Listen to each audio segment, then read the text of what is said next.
और भाम माने भाव, दूध कई माखी, अब तुम दूध का माखी बन गई है। दूध का माखी कहने का मतलब कि अगर राजा राम का तिलक अगर हो जाता है तो तुमको दूध में मक्खी जैसे गिर जाता है तो उसको निकाल के फेंक देते हैं ना, उसी तरह से तुमको फेंक दिया जाएगा। आगे सुनिए, तब निकाल कर फेंक देते हैं, वैसे ही तुम्हें भी लोग घर से निकाल देंगे। जो पुत्र सहित कौशल्या की चाकरी बजाओगी तो घर में रह सकोगी, अन्यथा घर में उपाय नहीं है। अगर कौशल्या माता को प्लस राम को अगर चारों पट्टी खोलोगी, चाकरी लगाओगी, उनका भजन करोगी, उनके नाम जपोगी, तब तुम्हारा घर में रहना भी कल्याण होगा, और नहीं तो घर छोड़कर भागना पड़ेगा। अभी तो बहुत दुविधा वाली बात है भाई, और ये तो पहले राजा महाराजा की भी बात है इस तरह से, और आज का तो क्या कहना, एक से दो होगा तो महाभारत हो जाएगा, तुरंत छोड़ के एक दूसरे को भागना पड़ेगा।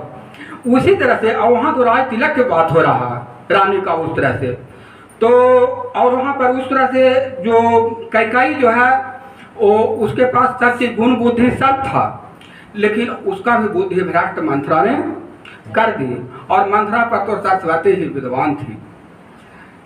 कहु बिनतहि किन्ह दुखु तुम्हें कौशल्या देव, अब भारत बंदी गिर सोहाई लखनऊ राम के नीव। कंदू ने बिनता से दुख दिया था, तुम्हें कौशल्या देगी, भारत कारागार सेवन करेंगे, जेल की हवा खाएंगे, और लक्ष्मण राम गायब सहकारी होंगे। यहाँ पर कह रही है कि राम को राज तिलक अगर मिला तो भारत को कारागार मिलेगा, उनको कारागार जेल में बंद कर दिया जाएगा, और राम का और शत्रुघ्न को क्या कहना, उन लोग तो शाकाहारी होके इधर उधर घूरेंगे, भजन करेंगे उन्हीं को, राम को। कैकेयी सुता सुनत कटुबानी, कही न सकहि कछु कहनि सुभानी, तन पसेउ कदली जिन कॉपी, अकुबई दसन जीव तब चापी। कैकेयी मंथरा की कड़वी वाणी सुनते ही डरकर सूख गई, कुछ बोल नहीं सकती, वह सूख गई, कुछ बोल नहीं सकती, शरीर से पसीना हो गया, शरीर में पसीना चल रहा, बेचैनी आ गया उसको कि अब हम क्या करें, और वह केले की तरह कांपने लगी इधर उधर। तब कुंवरी मंथरा ने अपनी जीभ दांतों तले दबाई, और उसे भय हुआ कि कहीं भविष्य में अत्यंत डरावना चित्र सुनकर कैकेयी को हृदय रुक न जाए। मंथरा देख ली कि कैकेयी को मैंने बेचैनी उत्पन्न हो गया है, पसीना चल रहा है, कभी कभी दो निर्णय लेने के समय ऐसा होता है कि घबराहट, कोई संकट आ जाता है तो घबराहट होता है, उस तरह से घबराहट हो रहा है। तब यहाँ मंथरा को डर उत्पन्न हो रहा है कि कहीं ना कैकेयी को हार्ट अटैक कर जाए और ये सो जाएगी, जिससे उल्टा सारा काम ही बिगड़ जाए। अगर कैकेयी अगर इस तरह के अगर हृदयघात हो गया तो सारा बड़ा बनाया काम मेरा बिगड़ जाएगा, इसलिए कैकेयी को जिंदा रहना बहुत जरूरी है।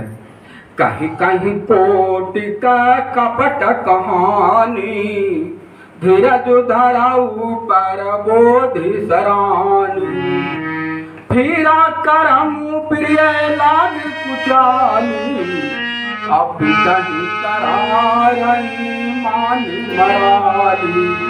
फिर कपट की करोड़ों कहानियां कह कर उसने रानी को खूब समझाया कि धीरज रखो। कैकेयी का भाग पलट गया, उसे कुचाल प्यारी लगी, वह बगुले को हंसनी बनकर बैरिन को हित मानकर उसकी सराहना करने लगी। कैकेयी को सराहना करने लगी कि अब तुम्हारा भाग पलट गया, तुम चिंता मत करो, बिल्कुल चिंता मत करो, अगर चिंता करेंगे तो दिक्कत होगा, तुम्हारा काम अब होगा।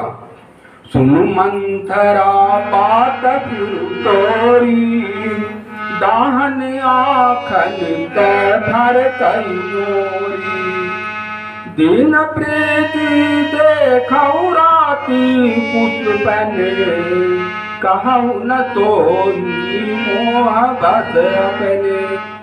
कैकेयी ने कहा कि मंथरा सुन, तेरी बात सत्य है, मेरी दाहिनी आंख नित फड़का करती है, मैं प्रतिदिन रात में बुरे स्वप्न देखती हूँ, किंतु अपने अज्ञान वश तुझसे कहती नहीं।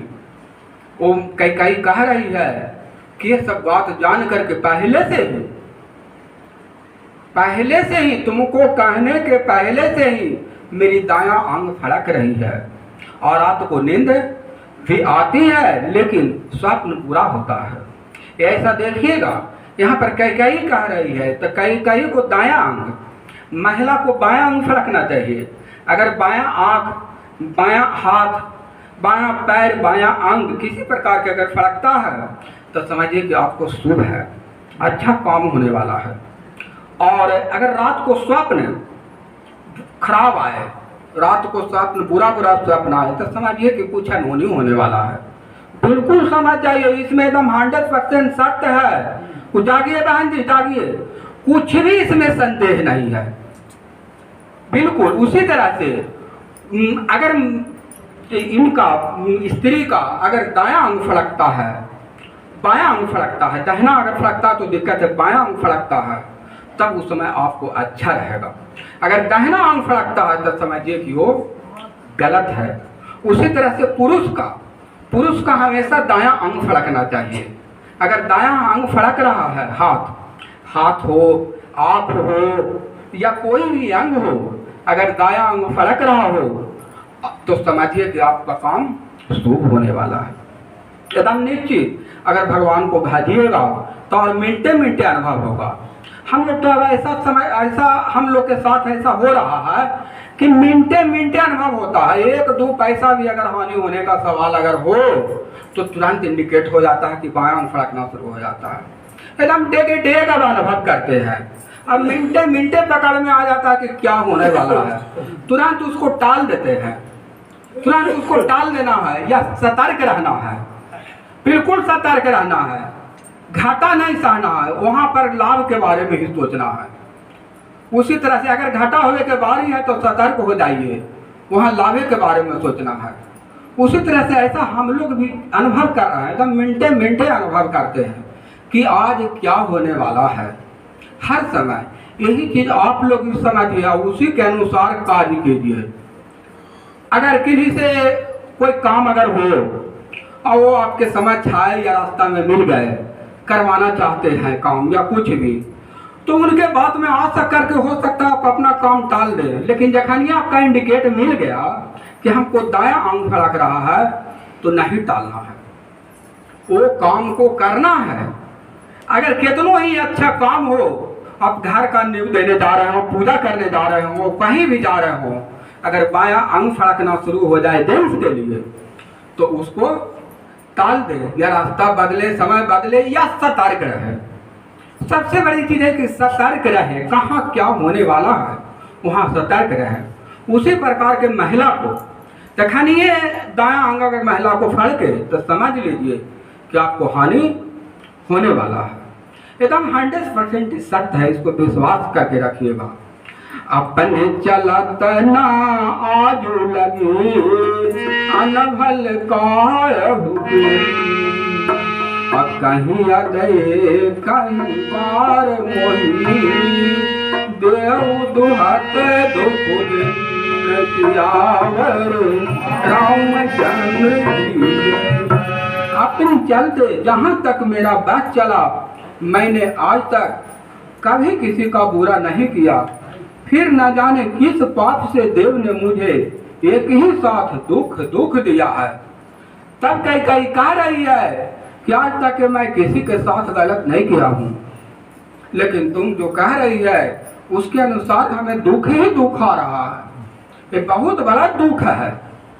इसलिए ऐसा दुख नहीं आना चाहिए। ऐसा दुख हमें कभी नहीं आया था, मैं हमेशा अच्छे काम किया हूँ, लेकिन आज क्यों ऐसा हो रहा है कि बायां अंग, मेरा दायां अंग फड़क रहा है, बुरा स्वप्न आ रहा है, इसका मतलब गलत होने वाला है। बोलिए श्यावर रामचंद्र भगवान की जय, पवन सुत हनुमान की जय, बम बम भोलेनाथ की।